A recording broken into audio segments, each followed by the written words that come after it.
Hey, crazy friends. Hey guys. It's Jay and Francis with Find Your Crazy. We are a family of 9 who live full-time in our RV with 6 of our kids as we travel the country to see every national park. But today we're going to take a pause from that and continue a discussion that we started last week. November is National Adoption Awareness Month, and all 5 of our youngest children were adopted from several different scenarios, domestically, foster care, and so we wanted to take an opportunity this month and share some of that story. Not their stories, No. because those are hard. And those are their stories to share, but to share our story of adoption, of how we came about that. But you don't share 5 adoption stories quickly. And we really don't share anything quickly, so. And so this is a 2-part video, so if you missed the last video, you can click right up there and check out the first half as we talked up through that. But today we're going to continue and finish out that story. Yes.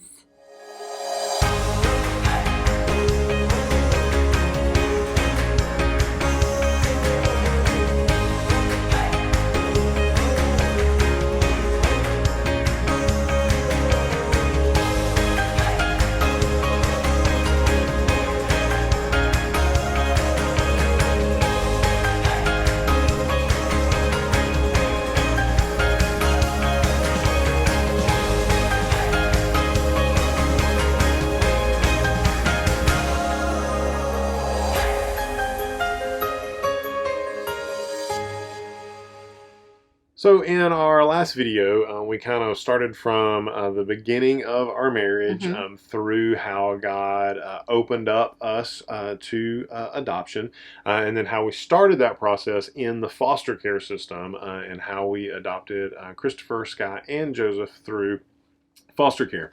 And so at the end of the last video, we kind of stopped with finalizing Sky and Joseph's adoption. So as we shared, theirs was a very long process. Yeah, 5 years. And so by the time we finished that, we... In Georgia actually has a law. It's a really good law that once you adopt a child out of foster care, you kind of close your home down to fostering other children for 6 months so that you can bond with that child. Yeah. It's a great thing. We, unfortunately, already had another foster child in our home. Not unfortunately, because she was really awesome. Yeah, sorry. Not unfortunately. But we didn't get that time. We missed that window. The opportunity. And so when we finalized their adoption, we already had this foster child in our home, and so our agency said, well, obviously, we don't want to take her out. And we said, no, we don't want to do that either.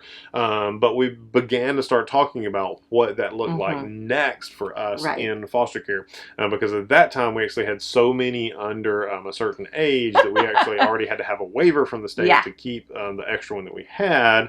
And by the time she left, Christopher would have aged up, and we could have done it again, but we started talking about, what does that look like for us? And my heart had always been for fostering. I mean, that was that was where my heart was at. But I began to feel from the Lord that maybe our season of fostering had ended, and that was really a hard. It was. That was a hard struggle. So hard. It was.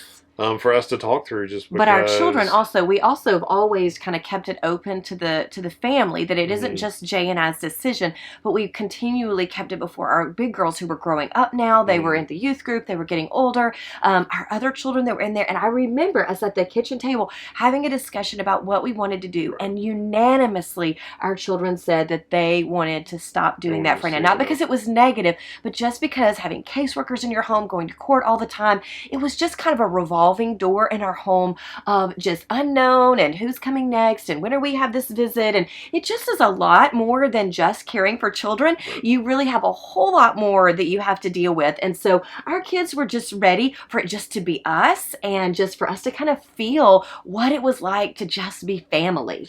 So we, like I said, we struggled with that, but we did call our agency finally and said, look, we're going to close down after we're going to finish out this foster child that's with us. We knew she was going home, so we knew that for sure. And we would have been open to having her join our family, but she was definitely going home. The wheels were already moving for her to go back to her dad. And so when she did, we told our agency, look, we're going to close down for a season and see what God has for us next. And like I said, that was a struggle. And so once we did that and kind of circled our family up and just kind of started moving on with life, for just waiting a couple of months to see what was next. It wasn't but just a couple of months later that we got actually. I'm going to have to back up for a second. Yeah, I was about to say, we really need to back up. We got to back up because Jay constantly is like, would love to have more children, like all the time. And I'm always like, I think I'm good. Like, I'm just like keeping my head above water here. Like, I'm trying to homeschool and we're active in ministry and we have sports and all the things. Like, we're a typical family just like you. And so I would always just be like, I'm not sure. Like, I don't know if I can do more than this. And so, so he was constantly like, do you think we'll have more kids? Do you think we'll open back up? What do you think? What do you think? What do you think? And so we were sitting on the porch, and I will not forget this. We were sitting out on our back porch, and he said, do you think that we're going to have more kids? And I said, I don't know. I said, I just don't feel like it's foster care. I just don't feel like I think that season is over for us right now. But I said, but there is something that's never left my heart, and it never was kind of tied back up, and it was China adoption. So all the way back, if you watch the last video, all the way back to that very first place that we started. Beginning, God put China in my heart, put China in our hearts, but specifically in my heart from the very beginning. And we thought that door was closed, but I just said that's really the only thing. And at the time, financially, we just at the time did not see any way that would be possible. We just didn't think that would be available to us at all. We had a lot of kids too. I wasn't obviously feeling led that way, and so we reversed. Yeah, but I just kind of to put up some roadblocks, if you will. I just told Francis, I said, look, here's where I'm at on that. I said, number one, after being in foster care for all these years and seeing how many kids here in the States need a home, I said, it's just difficult for me to think about going across the country. Yeah. Across the world to do that. Yeah. I said, then secondly, I said, just from a financial perspective, when you go through foster care, all that's provided financially. I said, then to think about trying to raise that amount of money to go overseas, I said, I'm just not sure that we're in a financial place that we can do that. Right. And we really didn't think we were ready. We were not really going to pursue it. He was just like, how do you see us adding to our family? And I'm like, well, if we're talking about that, then I would love for us to add to our family through China adoption. And then thirdly, I said, I just don't know with this many kids here at home that we could spare the time for you, because obviously it would have to be you to go to China to spend the amount of time that you have to spend there, to meet them, to go through everything. There's a lot of little bitty kids. Yeah. I said, I don't know that we can sacrifice you as a mom. So, I'm kind of laying these things out as roadblocks. And I'm agreeing. I'm just thinking, I don't see it. It's not like I'm making these up. No, I just didn't see it either. Those were kind of my ways of laying out those roadblocks. But it was just still in my heart. It was just I couldn't deny. I was like, if you're asking about adding to our family, that's where my heart is. That's where my heart is. So that conversation kind of ended, and we just kind of moved on with life. And it was just a few months. About 2 months later, we got a call from a lady in our church. She was actually a former member of our church. She's a really good friend of ours, and she had adopted 4 children from China. And so I think she has 3 kids from China. So yes, but yeah. So she had adopted a bunch of kids from China. She was experienced. And so she was really well known in that Chinese adoption community. She's very active, our such area. an advocate, such a heart for it. Such an incredible educator. So we were really blessed to have her. Because she had done that, like I said, she had become a very kind of central figure in that world in our area. And so we get this call from her, and she says, guys, I don't even know where y'all are at with fostering or kind of what's going on with y'all right now, but she said, I just got off the phone with a very weird conversation, and you guys just came to mind. She said, I just got a call from a friend of mine who they just went to China and came back with a set of twin girls, and they don't think they can keep them. And so they're putting them back up for adoption, but they would really like to just do that person to person. So she called me and asked, do I know anybody? And I told her, no, I didn't know anybody. She said, but as soon as I hung up the phone, I thought of y'all. And so she said, I haven't said anything to her. I'm just putting this out there to y'all. would y'all be interested in this? And that was way out of our comfort zone. So Right. though we had been trained in medically fragile children, though we had been in the foster care system, this was a totally different situation because our twins, as you know, if you've been watching our channel, have several profound special needs. And at that point, those weren't all completely defined. Right, because they'd just gotten back. Yeah, this family had gone to China, realized their needs were more profound than what they were led to believe, and so they brought them back and immediately realized they couldn't keep them. And so we, at that point, we didn't even know what exactly they were, what all their needs were. For sure. And so we're so thankful that, just like any parent who's putting their children up for adoption, they're just looking at what's best for the child and what is best for the children and how they can give them what is best. And so we're so thankful for that. But we didn't really even know what that was. Right. And if we were the people for that. And I remember just being overwhelmed, really overwhelmed, because I didn't really know what we would be signing up for. I had children at home. 5 of them who had their own journeys and struggles and difficulties, and then adding to that children with very profound special needs. I was overwhelmed. Yeah. Jay was like, "Tell her we'll walk through this," and I was like, "Oh, okay." And so I remember telling our big girls, because at this point they were more towards like junior high and high school, and as I was talking to my oldest daughter Anley, we were in the car and I was crying and I was overwhelmed, and I just said, "Anley, I don't know that we can do this." And I was just outlining all the ways that this could go awry, like all the ways that this could just be a really, really bad decision for our family. And I will never forget, she reached over and she grabbed my hand, and I was driving and she grabbed my hand, my other hand, and she said, "Mom, this is what our family does." And in that moment, my daughter became my mentor. And she said, "This is what we do."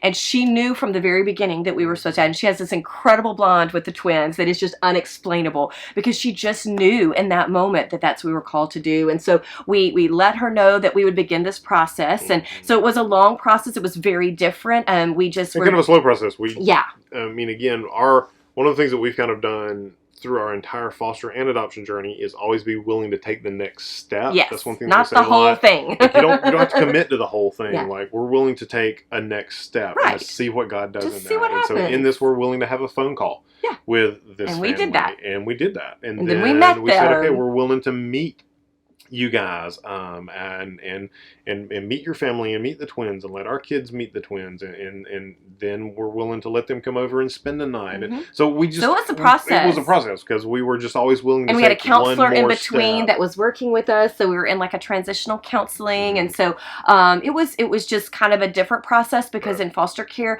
that's really dealt and mandated for you. You don't really have a say. It really is kind of, this is the way it is. This is when the visits are. This is how the court's dealing with it. So we were way out of our element. And what I would just say in that is, it was a good learning experience. So even though you may have adopted a lot of children, or you've been through one system and you know it well, man, there's always a lot to learn. Every child is different, every family is different, and every adoption is different. And this was definitely different for us. So we walked, again, those steps kind of step one by at a step. time. And so eventually what happened was we were able to take guardianship of them for about 6 months, and then we were able to finalize their adoption.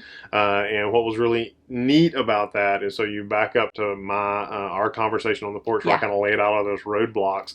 The Lord took all of those roadblocks all out. of them out. And so obviously, we didn't have to go over to China. And so our family was able to stay intact and receive these children in. We didn't end up having to make that financial commitment to travel over there. Because so it was all domestic. Of those calls, it was domestic. Right. And then the Lord even opened up, because of our connections into the foster care world, because of the special needs that the twins had. Long story short, without all the details, they were basically able to be adopted through the foster care system, even though they didn't go into foster care. And so, as a special needs adoption. Special needs adoption. And so every roadblock that I laid out there on the porch, the Lord just knocked it right out and said, "Hey, look what I can do when it's supposed to happen." Go back to that conversation. He fulfilled the desire that he put in my heart.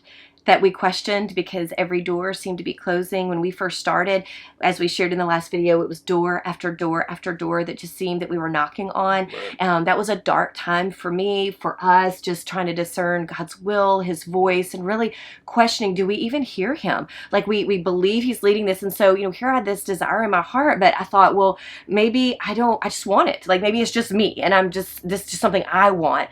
But it was so amazing to look back. And then what is even cooler, and I have to share this, is that I keep all of my emails. I have like folders for years, and I keep all of my emails because you just never know. And this is one time I was glad, and I look back in my adoption journey and my adoption journey folder in my emails, and I look back at when we were going through the adoption process the first time with China, what year it was and what month it was. And when we looked back, it was 2 months after the twins were born. And so the very year they were born, 2 months after they were born, we were getting a rejection letter from our agency, and we thought China was over. And here it is. God had birthed those girls, but we weren't ready for them, and they weren't ready for us. And it was just God's perfect timing. So almost a decade later, the Lord kind of brought both of those journeys to two very different paths, right all back the way together. Back, and he satisfied the desire he put in our hearts, even though for almost a decade it looked like we had not, and that we should just forget that and walk away. And so that's an encouragement, because maybe you're in the adoption process, or maybe you've considered it and it just seems like it's not the right time. God's put a desire in your heart, and maybe you're saying today, I'm open to it too, like we did for almost 10 years, but you just don't see a way. You don't see how it's possible financially. You don't see how maybe it's the right time for your family, or you don't have the dynamics that you think are going to work out, or maybe God's put this desire and you just feel like door after door, roadblock after roadblock, even ones that make sense, are getting put in front of you, and you think, maybe I'm just not hearing right. Maybe this isn't what God's calling us to. We want to encourage you to just keep taking that next step, walking through the next door, and being open. And we've always said, this is our coin phrase, we put our yes on the table. No matter what we're doing. And look, we're RV living with like 6 kids in an RV with 2 dogs, like we're crazy. So we just put our yes on the table and just allow God to take the journey wherever it is. And I would encourage you, because it is a long process, and there are lots of doors, and there's lots of ways and opportunities, and it may not be the right time right now, like it was for us. But you know what? Looking at our story, I would encourage you to stay with it. Keep praying, keep walking, keep being faithful, and you just never know how God might bring that around. Yeah, so I mean, obviously, so that's our 5 different, very different adoption stories, and how God brought them all together through us. And then, so we just want to kind of close out the video by sharing a couple of things that we have learned through that whole process of multiple adoptions from different places, and how those might help you as you're thinking about it, or maybe you're supporting somebody else that's thinking about it. And so several of them we've kind of already named through the videos, but just to kind of go back to those is, one is just realize you don't have to be on the same page to start with, but you do need to get on the same page before you proceed. Absolutely. And so, I would say, as the one that's maybe the driver, is be patient with the one that's not quite there yet. This is a huge decision. And so as the driver, be patient, but be willing to keep putting information out there. It doesn't mean it's a no. It doesn't mean that it's never going to happen for your family. It just means that this timing is really crucial, because both of you are both the parents. And there's needs to be 100% just like belief that this is the time and this is the avenue. And so, yes, being patient is super important. I'm very grateful that he was very, very patient with me. This next thing we would say is to be diligent. Once you've been patient, but once you have committed to be diligent, adoption is hard. Yes. There's so much beauty in the redemption of it. I mean, there's so much of it that mirrors what God has done to us as adopting us as his children. But there was the brutality of the cross that opened that up. Adoption's the same way. There's a level of brokenness that is innate in every adoption, because there's a family that had to end before this new family can begin. And so we would just say to be diligent. And one of the ways that we did that, and that we've encouraged tons of other foster and adopted family, is to put that yes on the table and then take one step at a time. That's Don't right. try to jump all the way to the end of the journey. Don't try to answer every question on day one. It's not going to be like that. Be willing to take whatever that next step is. That next step may be taking a class. The next step may be having coffee with somebody that is an adoptive or foster family. That may just be making a phone call. Be willing to just make that next step, learn what you can, and then process what the next step is, but put that yes on the table and then just take it one step at a time. Yeah, and you another thing is you do not have to have a lot of money, and you do not have to be a perfect parent. So many times you can disqualify yourself before anybody ever disqualified you to begin with. There are so many families who think that they can't do it because they don't make enough money, or they're barely making ends meet, or it's going to be impossible because they're just have their own issues and their children aren't great, and they're not perfect, and maybe you've got a couple of things in your background you're not too proud of. Well, you know what? You won't know until you know. And so you do have to just put your yes on the table and be willing to just share your story, be honest, be open, complete disclosure on what you're doing, and you will find that you don't have to be perfect. They're not looking for perfect parents. Usually the perfect people are scary. So because they're not perfect and they're just trying to pretend like they are. Just be honest, be yourself, and just see and God can use that as a yes or a no. And it might just be a certain way of adoption. Maybe you can't do this one, but maybe there is another door that God is trying to open and close. And we found that sometimes those closed doors can feel really personal. Like, wow, I feel like something's wrong with me. I had, cancer. I didn't mean to. I'm so sorry. But God's just using that to take you to where you need to be. And so just continue to walk that process. But you don't have to be perfect, and you don't have to have a lot of money to do that, for sure. So I think that's about it. Can you think of anything else? Let me think. Also, encourage your family to join in with you. This isn't just a situation that you are going into as parents, or a single gal or single guy. You have parents.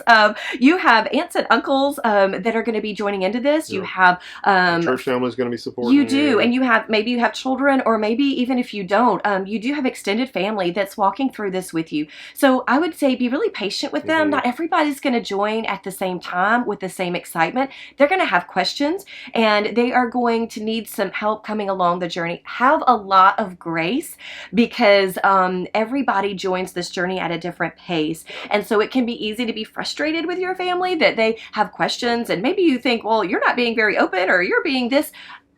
Just help them come along.